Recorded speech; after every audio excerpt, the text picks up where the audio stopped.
Hello everyone, welcome back to your own English learning channel English Dish, जहां हम छोटे छोटे स्टेप्स लेकर अपनी इंग्लिश लर्निंग की जर्नी में आगे बढ़ रहे हैं। आज जो हम टॉपिक लेकर आए हैं ना, उसमें हम इंग्लिश बेसिक की तरफ वापस लौट रहे हैं। आज हम जानेंगे उन बिल्डिंग ब्लॉक्स के बारे में जिनके बिना इंग्लिश लैंग्वेज लर्निंग को हम इमेजिन भी नहीं कर सकते। आज हम जानेंगे वर्ड्स के बारे में। हमारे जो सेंटेंसेस हैं इंग्लिश लैंग्वेज में, वो छोटे छोटे वर्ड्स से मिलकर बने हैं और उन वर्ड्स की सबकी अपनी अलग अलग स्पेशलिटी है, अपना अलग अलग फंक्शन है। उन स्पेशलिटी और फंक्शंस के हिसाब से हम उन्हें मोटे मोटे 8 टाइप्स में डिवाइड करते हैं, जिन्हें हम बोलते हैं पार्ट्स ऑफ स्पीच।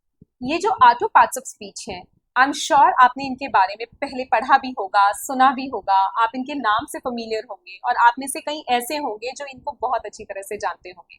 मगर एक बात श्योर है कि इस वीडियो में आपको कुछ ना कुछ नया सीखने के लिए जरूर मिलेगा। हालांकि इस वीडियो में हम केवल इनका ओवरव्यू ही ले पाएंगे, क्योंकि ये 8 टॉपिक्स इतने इंपॉर्टेंट हैं और इतने कॉम्प्लेक्स कि एक वीडियो में इनको समझाया नहीं जा सकता। इसलिए इस वीडियो में हम केवल ओवरव्यू लेंगे और आगे 8 अलग अलग वीडियो बनाएंगे इन सब पर, जिसमें इनसे रिलेटेड सारी चीजों को डिस्कस करेंगे और आपके लिए इन्हें समझना बहुत आसान हो जाएगा। तो चलिए ओवरव्यू स्टार्ट करते हैं। उससे पहले जानते हैं आखिर ये है कौन से। Noun, then comes pronoun, adjective, adverb, verb, preposition, conjunction and interjection. इस वीडियो में आप इन 8 को बहुत अच्छी तरह से पहचान जाएंगे। आप एक सेंटेंस में इन्हें आइडेंटिफाई करना सीख जाएंगे और आगे आने वाली उन 8 वीडियो में आप इनके एक्सपर्ट ही बन जाएंगे। First comes noun. नाउन है नेमिंग वर्ड। जितनी भी चीजें इस संसार में आपको दिखाई दे रही हैं या आप महसूस कर रहे हैं, सारी चीजों के हमने कोई ना कोई नाम रखे हुए हैं। चाहे वो इंसान हो, चाहे वो जानवर हो, चाहे वो कोई चीज हो, कोई जगह हो, हमारी कोई फीलिंग हो, हमारा कोई इमोशन हो, किसी भी चीज के लिए हमने क्या किया हुआ है, एक ना एक नाम रखा हुआ है। ये सारे के सारे जो नाम है वो नाउन की कैटेगरी में आते हैं। कुछ एग्जाम्पल्स देखिए आप। अगर हम पर्सन्स की बात करें, आप कोई भी नाम ले सकते हैं। आप उन्हें बॉय बुला सकते हैं, गर्ल बुला सकते हैं, मैन बुला सकते हैं। आप कोई नाम, स्पेशल नाम हो सकता है उनका, जैसे अमन है, रजनी है, कोई भी नाम हो सकता है। अगर आप एनिमल्स के बारे में बात करें तो जितने भी एनिमल्स हैं सबको कोई ना कोई नाम दिया हुआ है। Elephant, lion, tiger, cat. Places में आप हॉस्पिटल ले लें, टेम्पल ले लें, या कोई सिटी का नाम ले लें, या सिंपल सिटी ही बोल दें, सब नाउन है। थिंग्स में आपका कैमरा, आपका पीसी, पेन, पेंसिल, सारी चीजों के कोई ना कोई नाम है, वो सारे नाम नाउन है। आपके इमोशंस हैं, आपका कोई कॉन्सेप्ट है, आइडियाज है, जैसे बर्थडे हुआ, आपकी फीलिंग हो गई एंगर। हालांकि एंगर दिखाई नहीं देता, मगर आप उसे फील तो कर सकते हैं ना, तो उसका भी हमने एक नाम दिया हुआ है। हर इमोशन का कोई ना कोई अलग नाम है, तो वो सारे के सारे हमारे नाउन्स हैं। तो अब आप बहुत इजीली एक सेंटेंस में पहचान पाएंगे कि ये नाउन है, ये नाउन नहीं। Our next part of speech is pronoun. अब आप एक स्टोरी सुनिए मुझसे। मैंने कहा एक लड़का है, उसका नाम है अभिषेक।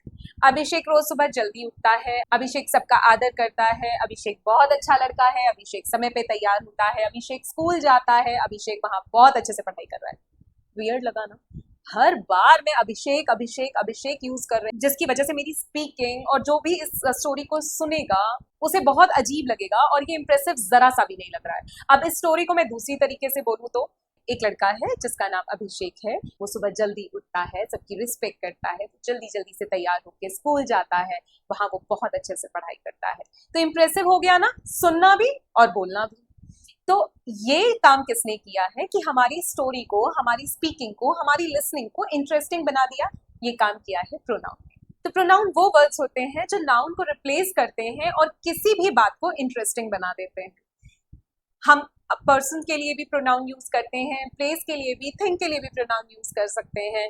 जैसे अगर पर्सन के बारे में ही आप बात करें तो he, his, him, she, her, I, me, we, us, they, them, ये सारे के सारे हमारे प्रोनाउन हैं। Then comes our next part of speech, which is adjective, one of my favorites. ये क्या करते हैं? हमारे नाउन को करते हैं डिस्क्राइब। नाउन कैसा है, अच्छा है, बुरा है, उसका कलर कैसा है, वो दिखने में कैसा है, ये सारी की सारी चीजें बताना, यानी कि नाउन के बारे में और एक्सप्लेन करना नाउन को, ताकि आप और अच्छी तरह से जान पाओ, ये सारा काम करते हैं एडजेक्टिव्स। एडजेक्टिव को हम दो तरीके से प्लेस कर सकते हैं, या तो उस नाउन के ठीक पहले जिसके लिए वो एडजेक्टिव यूज किया गया है, या उसके बाद भी यूज कर सकते हैं, मगर शर्त ये है कि दोनों के बीच में बी फॉर्म यूज होती है। देखिए दोनों एग्जाम्पल।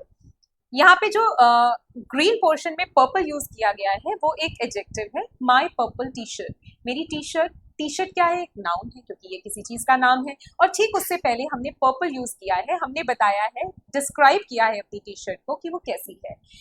अब दूसरा तरीका ये है कि माई टी शर्ट इज पर्पल, मैंने टी शर्ट के बाद, अपने नाउन के बाद एक बी फॉर्म लगाई है इज, उसके बाद हमने अपना एडजेक्टिव रखा है purple.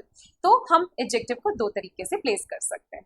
I hope you understood what is adjective. So ये कुछ नहीं करते हैं, केवल अपने नाउन को डिस्क्राइब कर। Next part of speech is adverb. जो काम हमारे एडजेक्टिव नाउन के लिए कर रहे थे ना, वही काम एडवर्ब करने लगते हैं, मगर ये तीन पार्ट ऑफ स्पीच के लिए काम करते हैं।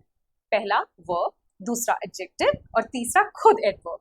तो इन तीनों को जब हम डिस्क्राइब करते हैं और बताते हैं कि ये तीनों पार्ट ऑफ स्पीच कैसे हैं, तो ये काम कौन करता है? एडवर्ब करता है। आप एग्जाम्पल से और अच्छी तरह से समझ जाएंगे। First example is he invited me repeatedly. Invite करना एक वर्ब है, काम है, और वो क्योंकि बार बार किया गया है तो उस काम की विशेषता हो गई, काम को और ज्यादा डिस्क्राइब किया वर्ड रिपीटेडली ने। तो रिपीटेडली हमारा क्योंकि वर्ब को डिस्क्राइब कर रहा है, तो ये हमारा एडवर्ब हो गया। Next question is this painting is very beautiful. यहाँ पे ब्यूटीफुल एडजेक्टिव है ना, किसका? पेंटिंग का। पेंटिंग इन नाउन है, नाउन को डिस्क्राइब कर रहा है वर्ड ब्यूटीफुल, जो एक एडजेक्टिव है। और ब्यूटीफुल भी कैसा ब्यूटीफुल है? कि वो वेरी ब्यूटीफुल है। तो वेरी हमारा क्योंकि एडजेक्टिव को डिस्क्राइब कर रहा है, तो ये एक एडवर्ब है। Next is you spoke quite correctly. Correctly हमारा एडवर्ब है। एडवर्ब कैसे? क्योंकि ये हमारा बता रहा है वर्ब को कि ये वर्ब कैसा है। आपने कुछ बोला, ये आपका वर्ब हो गया, ये आपका वर्ब हुआ। अब इस वर्ब को और डिस्क्राइब किया वर्ड ने करेक्टली, तो करेक्टली एक एडवर्ब हो गया। और कैसा करेक्टली? Quite correctly. तो और ज्यादा डिस्क्राइब किया है एडवर्ब को दूसरे एडवर्ब ने, जो है क्वाइट। कितना काम करना पड़ रहा है ना हमारे एडवर्ब को। चलिए नेक्स्ट पार्ट ऑफ स्पीच में चलते हैं, जो है हमारी वर्ब, एक्शन वर्ड्स। जितने भी हम लोग काम करते हैं, उठना, नहाना, साफ करना, चीजें रखना, खाना बनाना, खाना, सोना, जितने भी हमारे एक्शंस हैं वो इस कैटेगरी में आते हैं। साथ साथ हमारी स्टेट ऑफ बीइंग, कि हम कैसे हैं, तो ये सब काम करते हैं हमारे वर्ब्स। देखिए एग्जाम्पल में, he wrote a letter to her friend. Green portion ये काम है, लिखना, तो ये हमारा वर्ब हो गया। दिस पेंटिंग इज ब्यूटिफुल, यहाँ पे स्टेट बताई गई है किसकी? पेंटिंग की, कि पेंटिंग किस तरह की है। तो ये स्टेट हमने बी सहारे बताई है, जो है यहाँ पर is. She is opening the box, यहाँ पे हेल्पिंग वर्ब है इज और ओपनिंग है हमारा वर्ब, दोनों ने मिलाकर एक ये वर्ब फ्रेज बना है, तो ये हमारा वर्ब हो गया is opening. Our next part of speech is preposition. Preposition के बारे में खास बात ये है कि ये हमेशा नाउन से पहले ही प्लेस होते हैं, ये बात आप ध्यान रखिएगा। ये बताते हैं रिलेशनशिप एक नाउन का किसी और चीज के साथ। जो भी रिलेशनशिप बताते हैं, जिस तरह से वो चीज कहाँ है, किसी चीज के ऊपर है, नीचे है, पास में है, साथ में है, बगल में है, तो ये सारी चीजें जो हम रिलेशनशिप बताते हैं एक नाउन का किसी और चीज से, ये प्रपोजिशंस होते हैं। एग्जाम्पल देखिए, there is water in the jug. Jug और वाटर के बीच में यहाँ पे रिलेशनशिप बताया है इन ने, तो इन जग, क्योंकि जग का रिलेशनशिप वाटर से बता रहा है, तो ठीक जग से पहले प्लेस हो गया है, तो in is preposition. I have made it for you. You का रिलेशन किसी चीज से बताया गया है जो बनाया गया है यू के लिए, तो फॉर ने यहाँ पे हेल्प करी है इस रिलेशनशिप को बताने के लिए, for is our preposition. Then comes the cat sat under the tree. Tree का रिलेशनशिप उस कैट से बताया गया है कि कैसे कैट ट्री के पास बैठी है या उसके नीचे बैठी है, तो ये जो वर्ड है अंडर, नीचे, तो यहाँ पर अंडर हमारा preposition. Next comes conjunction. Conjunction का लिटरल मीनिंग ही देखो, ये क्या बता रहा है? जंक्शन। जंक्शन मीन्स कंबाइन करना किसी चीज को, तो यहाँ कंजंक्शंस काम करते हैं ज्वाइन करने का। किसी दो वर्ड को भी ज्वाइन कर सकते हैं, दो से ज़्यादा वर्ड्स को भी ज्वाइन कर सकते हैं, दो या दो से ज़्यादा आइडियाज़ को ज्वाइन करते हैं, या दो से ज़्यादा सेंटेंसेस को भी ज्वाइन कर सकते हैं। तो हमारे कुछ कंजंक्शंस हैं एंड, और, but, although, as soon as. तो ये सारे के सारे कंजंक्शन का रोल प्ले करते हैं। Some examples are given. Shikha and Sonia are good friends and he ran fast but missed the bus. Two sentences are joined using but. तो but हमारा यहाँ कंजंक्शन हो गया। You can buy a chocolate or a toy. दो ideas है, या तो आप चॉकलेट ले लो या टॉय ले लो। दोनों के बीच में जो हमारा कंजंक्शन क्रिएट किया गया है वो और ने किया है, तो और हमारा कंजंक्शन हो गया। Then comes our last part of speech, which is interjection. Very very interesting. हम जब भी कोई सडन फीलिंग अपनी एक्सप्रेस करते हैं, चाहे वो खुशी की हो, दुख की हो, सरप्राइज की हो, आपको एक्सट्रीम हैप्पीनेस हो रही है, तो ये सारे के सारे यही वर्ड्स हमारे डिस्क्राइब करते हैं।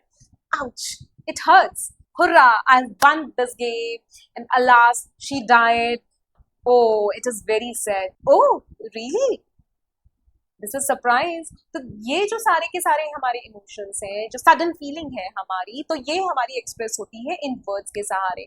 और इन वर्ड्स के बाद हम एपोस्ट्रोफी का साइन और लगा देते हैं। तो ये जितने भी वर्ड्स होते हैं, जैसे आउच, हुर्रा, अलास, ओ, आह, तो ये सारे के सारे वर्ड्स हमारे इंटरजेक्शन की कैटेगरी में आते हैं। अगर आपने इस वीडियो को ध्यान से समझा है तो आई एम श्योर कि आप एक सेंटेंस में सारे पार्ट ऑफ स्पीच को आइडेंटिफाई कर पाएंगे, आप उन्हें पहचान पाएंगे और आप उनका फंक्शन ध्यान से समझ पाएंगे। अगर आपको केवल ओवरव्यू ही जानना है तो आपके लिए ये वीडियो सफिशिएंट है, मगर अगर आप किसी कॉम्पिटिटिव एग्जाम की तैयारी कर रहे हैं या फिर आप डेप्थ में जाना चाहते हैं इंग्लिश ग्रामर के, तो आप आगे की 8 वीडियोस जरूर देखिएगा, जिसमें हम अलग अलग इन सारे पार्ट ऑफ स्पीच को डिस्क्राइब करेंगे। आई hope you like the video. आपको वीडियो पसंद आया है तो आपको क्या करना है, लाइक, शेयर और सब्सक्राइब बटन जरूर प्रेस करना है। आप कमेंट बॉक्स में कमेंट जरूर किया कीजिए। आपको इससे रिलेटेड कोई भी प्रॉब्लम हो तो आप कमेंट बॉक्स में मेंशन कर सकते हैं। आप ये भी लिख सकते हैं आप किस तरह के वीडियोस और देखना पसंद करेंगे। आप बेल आइकन जरूर प्रेस कीजिए ताकि आपको आने वाले वीडियोस की नोटिफिकेशन मिल पाए और आप इन 8 को बहुत अच्छी तरह से जान पाए। तो जल्दी मिलते हैं इन 8 वीडियोस के साथ। सी यू सून।